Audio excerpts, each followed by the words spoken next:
What's going on, everybody? It's AG here. Today, we're going to be taking a look at number 16 in my preseason top 25. I'm releasing one of these every weekday leading up to the season. So 15 will be on Monday and so on. I'll put a link to that at the end of the video. But let's go ahead and look at number 16. And number 16 in my preseason top 25 is Florida State. All right, the Seminoles, fresh off a missed college football playoff season, went undefeated. They lose a ton from last year's roster. So this is a complete overhaul by Mike Norvell here. Now, he has kind of earned the respect that, yeah, they're going to be a top 20 team, no doubt. Really competitive last year. We saw what they're capable of. But with this reloaded, revamped roster, can they repeat that success? I don't know. Now, this may be too low for them. It's going to depend. Can all these pieces coming together click? To be determined. We saw kind of when Jordan Travis went out that there were limitations on this team. So, like, even with what they bring in, can DJ Uiagalelei kind of put together a performance like that? We're going to find out soon enough. But let's look at their transfer portal that they've got coming in. Like I said, a ton of guys coming in through the portal. All right, I've got a linebacker from Alabama, running back from Alabama, 4-star D lineman from Oregon State. This should make an impact. They really capitalized on Alabama's losing of Saban. You know, they added a ton of guys on defense here, as you can see. Secondary, offensive lineman, receiver, all from Bama.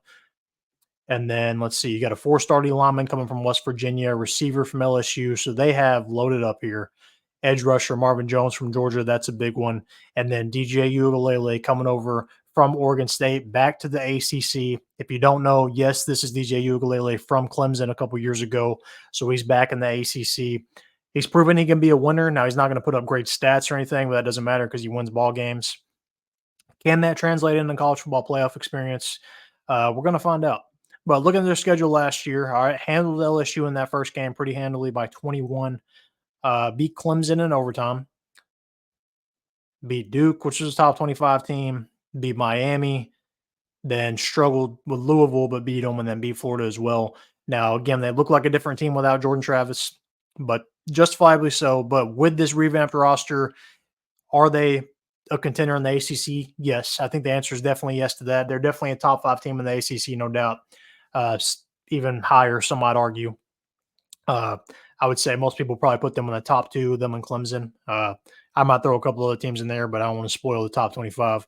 But looking at their schedule this year, I'm really excited for this game right here. Memphis is right now my G5 pick to make the college football playoff. So I think that's actually going to be a pretty interesting game, as well as Mike Norvell used to be the head coach at Memphis. So that's going to be kind of cool there. Georgia Tech is no gimme, though, that first week. I think that's going to be a difficult one, no doubt, because Georgia Tech returns a ton from last year. Clemson is going to be difficult. They've got Cade Klubnik back. At SMU, all right, SMU, the new guys on the block in the ACC, how are they going to look? Added a ton through the transfer portal. They've got their quarterback back. They should be pretty salty. At Miami, all right, Miami has loaded up in the transfer portal as well. You got Cam Ward coming over. I think that offense is going to be very explosive. Notre Dame, that's another difficult one. Florida, even though their schedule is tough, Florida's pretty talented. Like this, there isn't a lot of gimmies on here. Now, realistically, what could they lose? I'd say Florida, Notre Dame, Miami, Clemson, Georgia Tech, Memphis, maybe. Those are probably losable games. But realistically, you're probably looking at, I would say, a best maybe 2 losses. Clemson and Notre Dame, or Miami, I would guess they lose to, but I could be wrong here.